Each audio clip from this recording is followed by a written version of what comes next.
Hi everyone, Steve, out in the, it's really not that bad how cold it is, but it's still nice, cool outside, as it will probably stay for the next month or so. But today's vlog brought to you by me.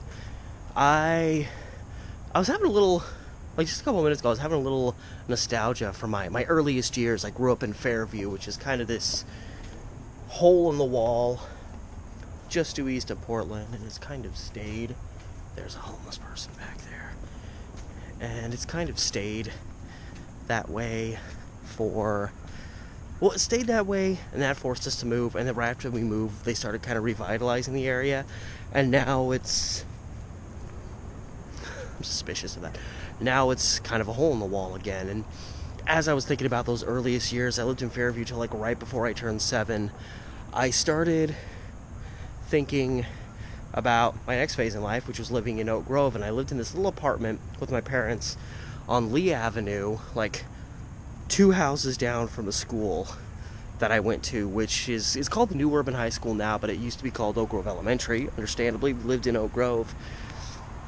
And when me and my girlfriend got back together, I had an idea about us going to Oak Grove, and then me kind of taking her through general area where I grew up, which the primary aspect of that, in addition to showing her my school, was I wanted to show her the apartment that I lived in, and the house we lived in, because from fall of 1992 till end of spring, start of summer 2009, we're talking almost 17 years, I lived on the same street. I lived in an apartment for almost 12 years, and then right before I graduated high school, we moved to a house on the same street. It was 10 homes down. So I lived on the same street, 2 different residences, for almost 17 years. So pretty much it was about 16 and a half years, and I'm 33 now, so exactly half my life was spent living on Lee Avenue. And so I wanted to show my girlfriend, the school I went to, the little grocery store that I used to go to every day after, getting home from school. But I wanted to show her the apartment we lived in and the house. The house was a little bit further downhill. I showed it to her. It was just intended to be a walk by. It was intended to be real simple. So I showed her the house real quick. Hey, here's where I live. Check out the huge backyard. We had a backyard. I still miss it to this day. I had a backyard about the size of a football field. Seriously, I'm not exaggerating. They said it was an acre property, but it was definitely bigger than an acre. And I literally could go outside and do a full 100-meter sprint from my back patio to the fence at the back of our yard. So that went fine. Showing my girlfriend the old house was fine. There's our house. We walk on. But then we started approaching the apartment. Place I lived in longer than... I'm sorry, I'm still checking out, see if that homeless guy is going to pop out.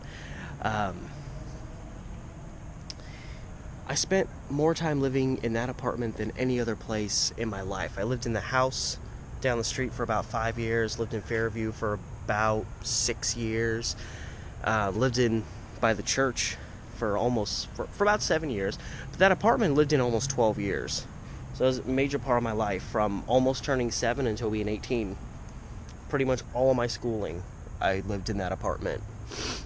So that was kind of important. I was gonna be here's this crappy ass apartment I lived in, but so much of my life experiences came out of, pretty much all of elementary school, all of middle school, and all but 2 months of high school. My life was right here. And she showed me around to where she lived. So it made sense that I do the same. Even though she, pretty much all of her life, she's lived in 4 different places, but they're all within a square mile. It's really cool and really interesting. Whereas me showing her where I lived, it's actually a little bit more of a hassle because I'm a little bit more scattered overall. I ultimately ended up living in Jennings Lodge, then Gladstone, so on and so forth. But here's the purpose of me telling you this story. This is what makes it interesting. I hadn't walked by the apartment in a couple years, so it was very nostalgic and holy crap, hey, I'm here again, and it feels so different now that I'm so much, somewhat older. And I was telling him, my friend Jason used to live here, my friend Kelly lived here, Maria lived here, then Shane lived there. I'm like naming off all these people I was friends with. My friend Megan lived right across the courtyard, because it was one of those apartment complexes where there's 3 units, a courtyard, and then 3 more units on the other side. And we start to walk up towards the apartment, and I lived in unit number 1.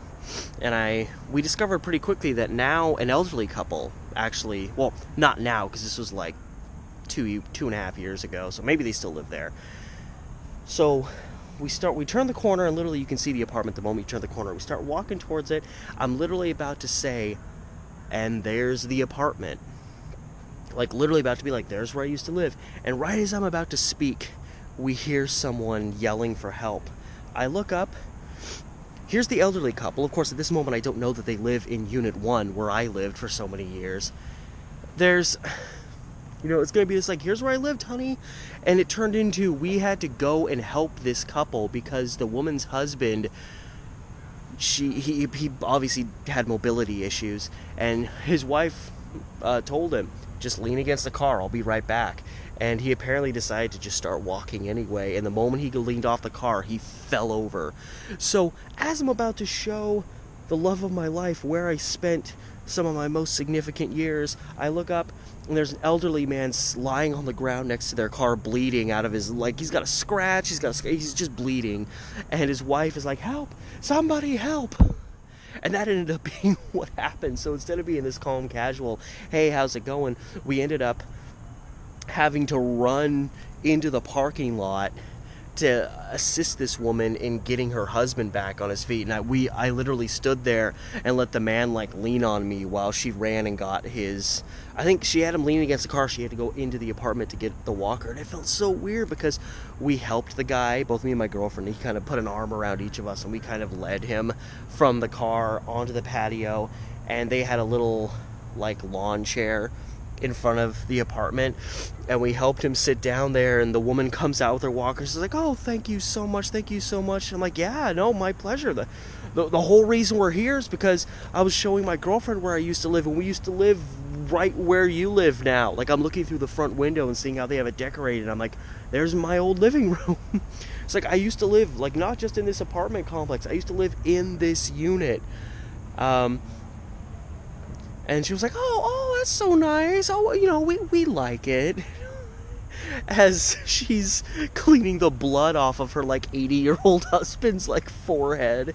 He was fine, which is why I can laugh about it now. He didn't need to go to the hospital or anything. And even when we helped him up, he was just like, oh, well, thank you. I guess I didn't have as much.